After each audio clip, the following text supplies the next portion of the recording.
아파트가 초고층으로 재건축되면서 햇볕을 보기 힘든 학교가 생기고 있지만 정작 교육당국은 속수무책입니다. 창원 옛 39사단터가 8천억 원이 넘는 대형 재개발이 이루어지지만 정작 감시와 검증 수단이 전혀 없습니다. 검은색 종이를 유로화로 만들 수 있다며 투자금을 받아 가로채려 한 외국인이 경찰에게 사기를 벌이다 붙잡혔습니다.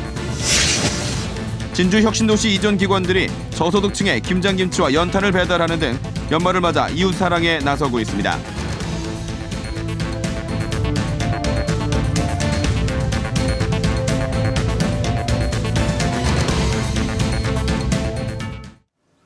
안녕하십니까. 이어서 경남 소식입니다.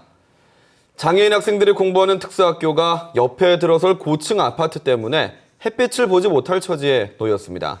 하루 1시간도 햇빛을 볼 수 없다는 조사 결과가 나왔지만 뚜렷한 대책이 없습니다. 차주아 기자의 보도입니다.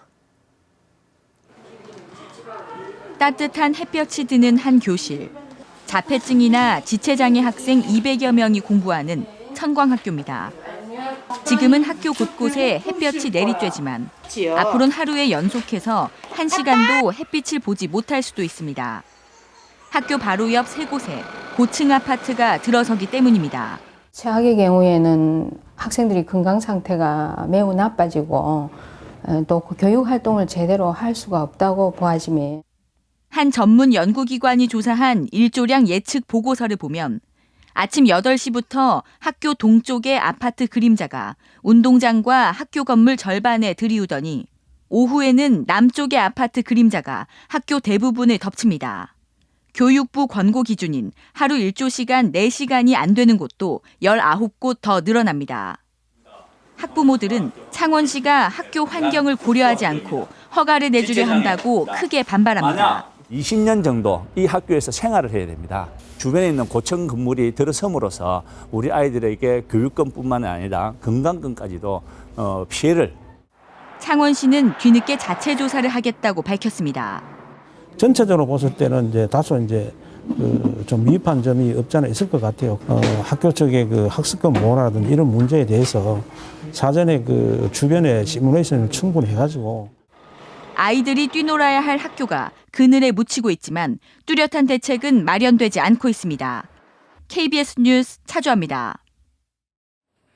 이런 우려가 이미 현실이 된 곳도 있습니다. 한 초등학교는 한낮에도 바로 옆 아파트 때문에 햇빛을 보기 어려울 정도인데요. 정작 교육청은 대책도 없이 수수방관하고 있습니다.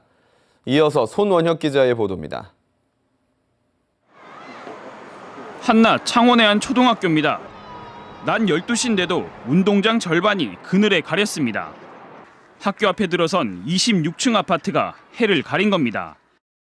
점심이 지나자 수업을 듣는 교실은 물론 쉬는 시간 뛰노는 운동장에도 점차 햇볕이 사라집니다. 하교 시간인 오후 4시쯤 학교는 햇볕을 찾기 어려울 정도입니다. 아파트 저쪽에서 이제 해가 이렇게 떴다 졌다 이렇게 하잖아요. 아무래도 그늘이 조금 겨울쯤 되면 이제 조금 더 지죠. 운동장이 이제 볼 때는 이제 그늘이 조금 지니까 애들이 아무래도 활동하기가 좀. 한 고등학교도 주변에 고층 아파트 재건축이 이뤄져 일조량 감소가 우려되고 있습니다. 현행법은 주거지역 일반 건축물 사이에는 거리를 띄우도록 해 일조권을 보장하지만 학교는 별도 조항이 없는 실정입니다. 교육부가 하루 4시간 이상, 연속 2시간 이상 햇볕이 들어야 한다고 기준을 정했지만 권고에 그칩니다. 때문에 일부 지역교육청이 학교 일조량 규칙을 만들고 있지만 경남교육청은 손을 놓고 있는 실정입니다. 상세 고시안은 내려왔지만은 현재까지 그 고시안에 대해 가지고 저희 교육청에서 마련한 안은 현재까지는 없습니다. 도심 고층 재건축이 늘며 햇볕을 보기 힘든 학교가 늘어가지만 행정기관은 물론 교육청마저 수수방관하고 있습니다. KBS 뉴스 손원혁입니다. 창원 39사단 이전으로 원 토지 소유자들만 억울하고 있다는 소식 어제 전해드렸는데요. 8,800여 원이나 투입되는 39사단 이전 사업은 사실상 의회와 감사원의 아무런 감시와 견제 없이 추진되고 있습니다. 어떻게 가능한 것인지 오종호 기자가 취재했습니다. 39사단 이전 사업은 사업비만 8,879억 원이나 됩니다.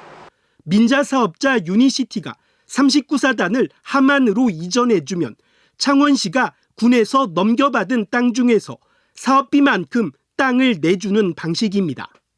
태영건설 등 7개 건설사로 구성된 유니시티는 39사단 함안 이전에 7,243억 원, 중동과 감개지구 개발에 1,636억 원을 투입하기로 돼 있습니다.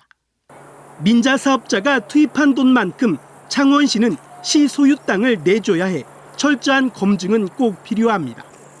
하지만 애초부터 검증은 제대로 이뤄지지 않았습니다. 창원시는 지난 2008년 시의회에 사업 동의안을 구했는데 시의원들에게조차 자료를 제대로 공개하지 않았습니다.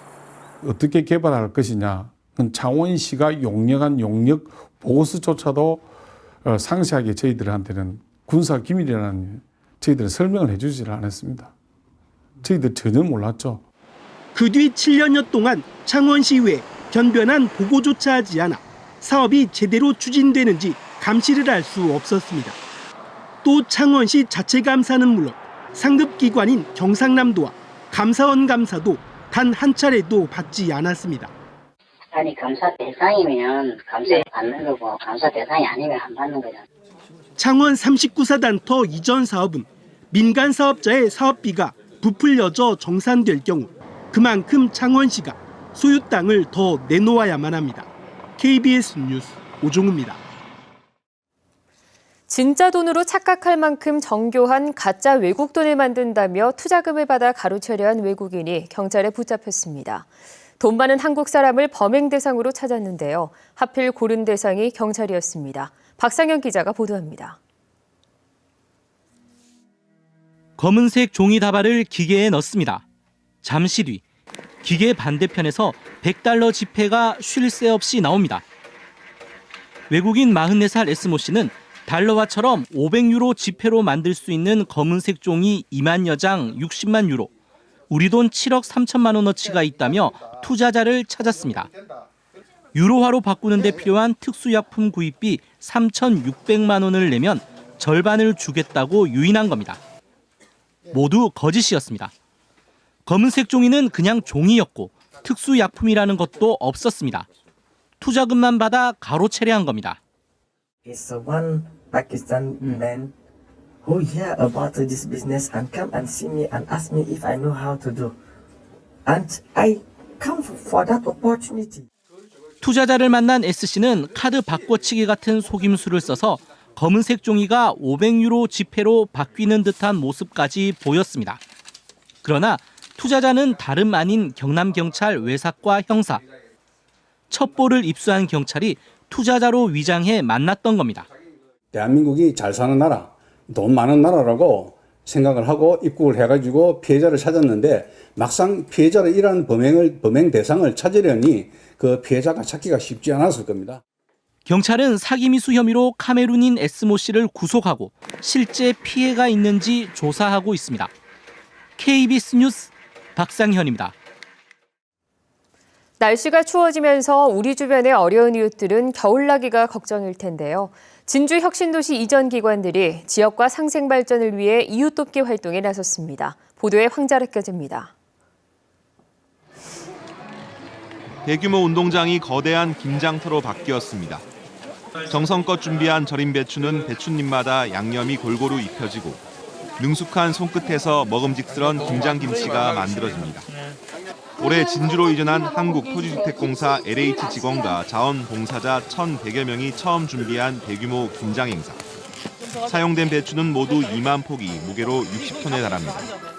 집에서는 김장을 해본 경험이 없어서 좀 걱정을 했는데요. 오늘 직접 와서 김장을 해보니까 많은 분들이 오셔가지고 같이 어울리면서 화목한 분위기에서 김장을 하니까 참 보람되고 좋은 것 같아요. 정성이 담긴 김치는 먹기 좋게 포장돼 어려운 이웃 6천 가구에 전달됐습니다. 김치 담당보다 요 봤을 텐데. 어머님 김장 맛있게 드시고요. 예, 잘 먹겠습니다. 예. 고맙습니다. 주택가 좁은 골목길에 작은 인간띠가 생겼습니다. 손에서 손으로 옮겨지는 연탄은 모두 8,400장. 텅 비었던 곳간엔 방구들의 온기를 불어넣어줄 연탄이 가득 들어찼습니다. 이 연탄은 진주 혁신도시 새 식구가 된 한국산업기술시험원 임직원들이 지역 주민을 위해 마련한 선물입니다. 진주라는 곳으로 저희 기관이 이전을 하고 그 지역 주민들과 함께 할 수 있는 이런 연탄 나눔 봉사를 하게 돼서 되게 의미 있다고 생각합니다. 새 이웃시된 혁신도시 이전 기간의 따뜻한 나눔과 배려. 혁신도시가 가져온 작지만 의미 있는 변화입니다. KBS 뉴스 황재락입니다.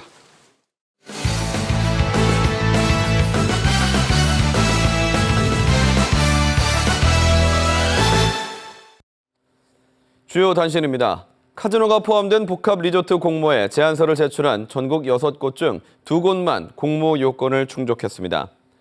지난달 27일에 마감한 정부의 복합 리조트 공모에는 경남 진해와 전남 여수, 인천 4곳 모두 6곳이 사업 제안서를 제출했으나 보증금 성격의 외자 5천만 달러 납입 등 공모 요건을 충족한 곳은 인천의 2곳이었습니다.